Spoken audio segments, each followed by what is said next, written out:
la une de ce flash d'information, Russe-Mali, alliance contre le terrorisme et pour le combat diplomatique. Le gouvernement malien suspend les indemnités des représentants des mouvements armés du comité de suivi de l'accord. Opération militaire, 150 terroristes éliminés en mois de février.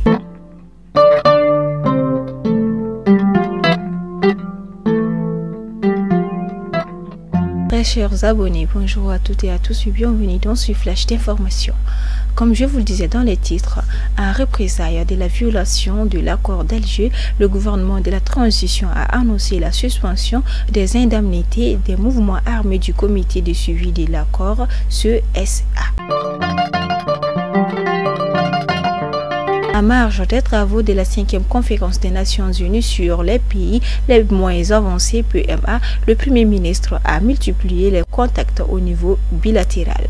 Hier, Dr Shugalko Kalamaïga s'est entretenu avec le vice-ministre russe des Affaires étrangères Sergei Versian. Une fierté ou un très grand progrès concernant le sujet sécuritaire au Mali.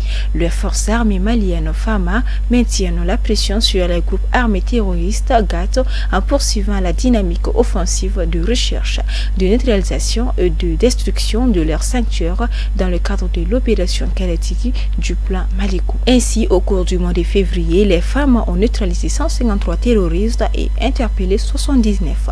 Aussi, les soldats maliens ont-ils détruit 15 bases terroristes, autant d'engins explosifs improvisés et récupéré 7 véhicules, 46 motos ainsi qu'une importante quantité d'armes et de munitions dont 74 PM, 20 fusils de chasse.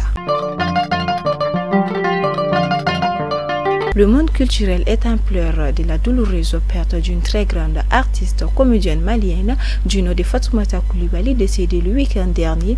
Le monde sportif aussi pleure un très grand talent. De son vrai nom Kaunga Keita, le sociétaire du Joliba AC, passé entraîneur puis président, est considéré comme une légende du football malien. Il cassa sa pipe le dimanche 5 mars 2023 à l'âge de 81 ans suite à une maladie de courte durée. Nous prions pour l'éternel repos de leur âme, que la terre leur soit légère. Ainsi s'achève ce flash d'information. Aujourd'hui, le 8 mars 2023, nous souhaitons une très bonne fête de 8 mars à toutes les femmes du Mali ainsi que du monde entier.